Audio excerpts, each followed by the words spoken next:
एक बार महात्मा बुद्ध अपने शिष्यों के साथ तीर्थ यात्रा कर रहे थे। वे सभी चलते चलते एक गांव में पहुंचते हैं। महात्मा बुद्ध ने सभी शिष्यों से कहा कि हमें इसी गांव में आज विश्राम करनी चाहिए। यह कहकर उन्होंने सभी शिष्यों को उसी गांव में रुकने को कहा और वे सभी उस गांव में रुक गए। गांव के लोगों ने महात्मा बुद्ध को देखा तो वे सभी बहुत प्रसन्न हुए और वे महात्मा के लिए एक बहुत ही अच्छा आसन लगाया। सभी लोग अपने अपने घरों से अच्छा अच्छा पकवान बनाकर उनके लिए ला रहे थे। रात होने पर उस गांव के सभी बच्चे, बड़े, स्त्री महात्मा बुद्ध के पैर दबाने लगे और वे सभी आराम से महात्मा बुद्ध का ज्ञान सुन रहे थे। सुबह हुई तो महात्मा बुद्ध ने गांव वालों से कहा, अब हमें यहाँ से चलना चाहिए। अब हमें आप लोग जाने की अनुमति दें। गांव वालों ने कहा, हे महाराज, एक और दिन आप यहाँ पर रुक लीजिए, हमें आपकी सेवा करने का मौका दीजिए। उन्होंने महात्मा बुद्ध को बहुत रोकने की कोशिश की, लेकिन महात्मा बुद्ध ने उनसे कहा, नहीं बच्चों, अब हमें यहाँ से जाना चाहिए।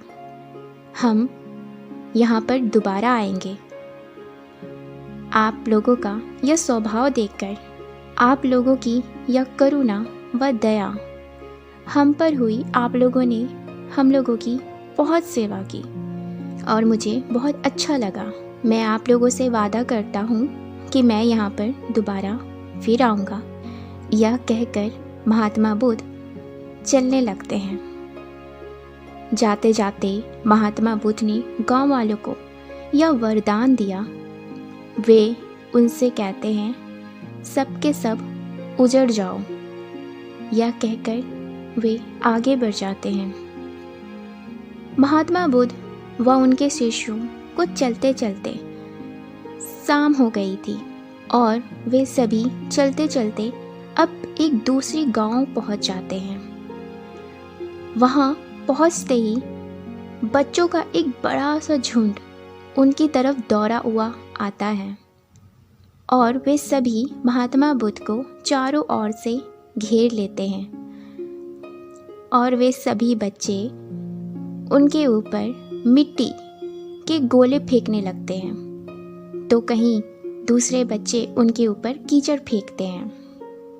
वे सभी बच्चे काफ़ी ज़ोर ज़ोर से चिल्लाने लगते हैं, चीखने लगते हैं। महात्मा बुद्ध उन बच्चों से काफ़ी मुश्किलों से अपना पीछा छुड़ाकर वहाँ से जाते हैं।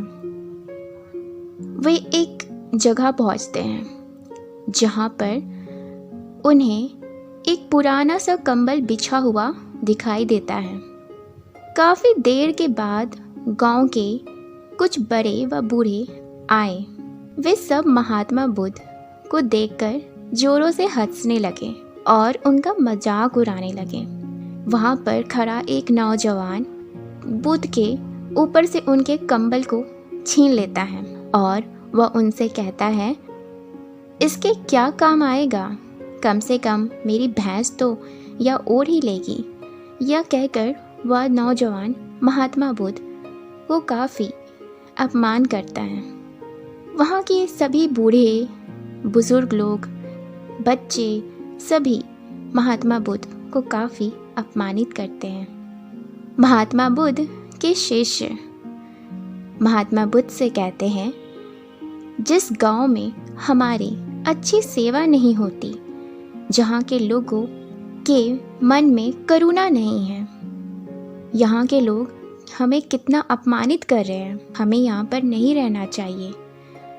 वह शिष्य कहता है, पहला गांव जहाँ से हम आए वहाँ के लोग कितने अच्छे थे, उन लोगों की करुणा देखकर ही आपने उन्हें वरदान दिया कि उजड़ जाओ। और यह गांव जो हमारा अपमान कर रहा है, क्या आप इन लोगों को कुछ भी वरदान नहीं देंगे?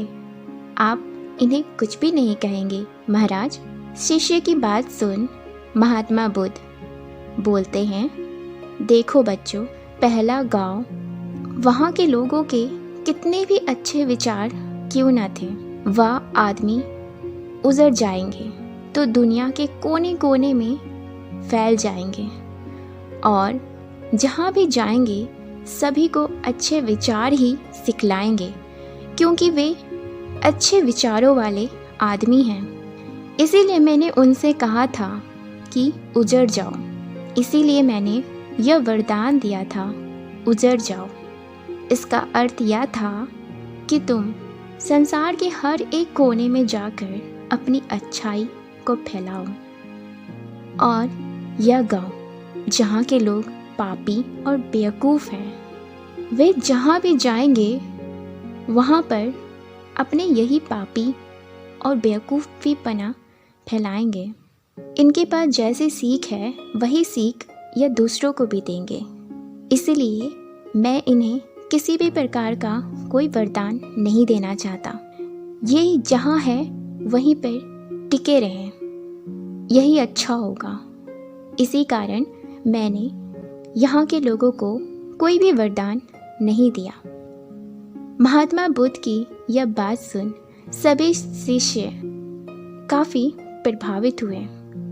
इस छोटी सी कहानी के माध्यम से हम यह सीख पाते हैं कि हम जैसे होते हैं हम दूसरों को भी वही सीख देते हैं, और हम जैसी संगति में होंगे हम वही सीख दूसरों से भी लेंगे।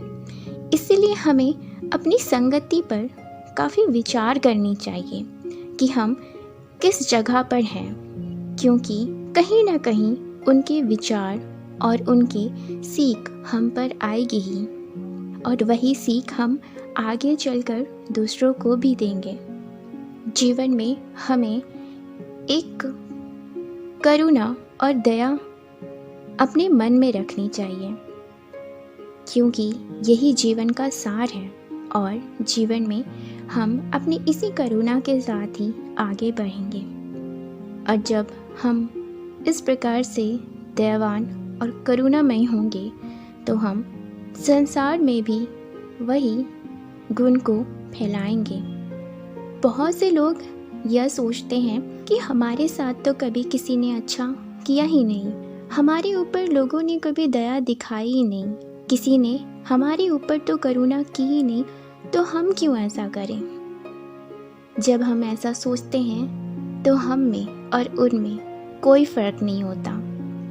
इसीलिए हम सभी को इस बात पर ध्यान ना देकर कि लोग हमारे साथ कैसा व्यवहार करते हैं, हमें इस बात पर ध्यान देना चाहिए कि हम दूसरों के साथ कैसा व्यवहार करते हैं। और यही आपकी जीवन की सबसे बड़ी सीख है।